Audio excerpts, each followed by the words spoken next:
Hi fam, welcome back to a crazy world. ಇವತ್ತಿನ vlog ಏನು ಅಂತ ಅಂದರೆ, ನಾವು ಪಕ್ಕದೂರಲ್ಲಿರೋ ವೀರಭದ್ರೇಶ್ವರ ಸ್ವಾಮಿ ದೇವಸ್ಥಾನಕ್ಕೆ ಹೋಗ್ತಾ ಇದ್ದೀವಿ ಫ್ಯಾಮಿಲಿಯಲ್ಲೆಲ್ಲ. ಅಮ್ಮ, ದೊಡ್ಡಮ್ಮ, ದೊಡ್ಡಪ್ಪ, ಅಕ್ಕ, ತಂಗಿ ಎಲ್ಲ ಹೋಗ್ತಿದ್ದೀವಿ.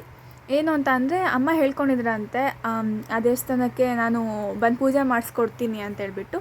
ಹಾಗಾಗಿ ಪ್ರತಿಯೊಂದು ಕೂಡ ನಮ್ಮದೇ ಆಗಿತ್ತು. ಆ ದೇವಸ್ಥಾನದ ಪ್ರತಿಯೊಂದು ಪೂಜೆ, ಆ ಕೆಲಸ ಎಲ್ಲದೂ ನಮ್ಮದೇ ಆಗಿತ್ತು. ಹಾಗಾಗಿ ನಾವು ಬೇಗನೆ 7 o'clock ಮನೆ ಬಿಟ್ಟಿದ್ವಿ. ಆಮೇಲೆ ಅಲ್ಲಿ ಹೋದ್ಮೇಲೆ ಅಮ್ಮ ರಂಗೋಲಿ ಹಾಕೋಕ್ಕೆ ಶುರು ಮಾಡಿದ್ರು. ದೊಡ್ಡಮ್ಮ ರಂಗೋಲಿ ಹಾಕ್ತಿದ್ರು. ಆಮೇಲೆ ಅಮ್ಮ ಇದ್ದವರು ಪೂಜೆಗೆ ಏನೇನು ಬೇಕು ಮಧು ಅಮ್ಮ ಅವ್ರು ನೋಡ್ಕೊಳ್ತಾಯಿದ್ರು.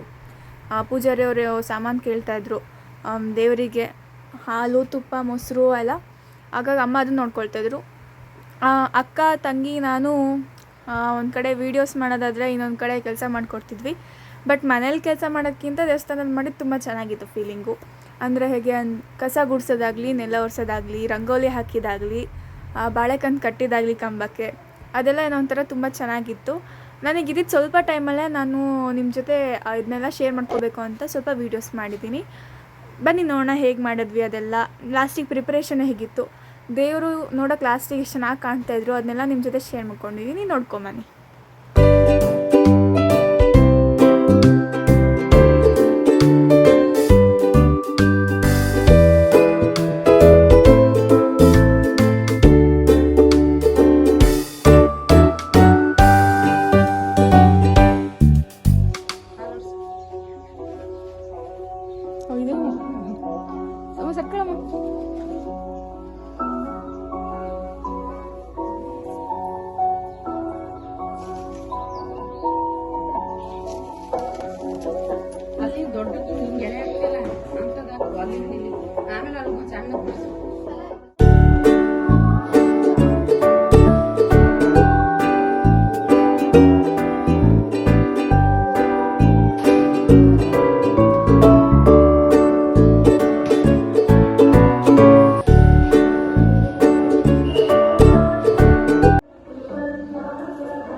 ಸೊ ಇದಾಗಿತ್ತು ಇವತ್ತಿನ ಬ್ಲಾಗ್. ನಿಮ್ಗೆ ಇಷ್ಟ ಆದರೆ ಪ್ಲೀಸ್ ಶೇರ್ ಮಾಡಿ, ಲೈಕ್ ಮಾಡಿ, ಕಮೆಂಟ್ ಮಾಡಿ ಆ್ಯಂಡ್ ಸಬ್ಸ್ಕ್ರೈಬ್ ಆಗಿ. Thank you so much.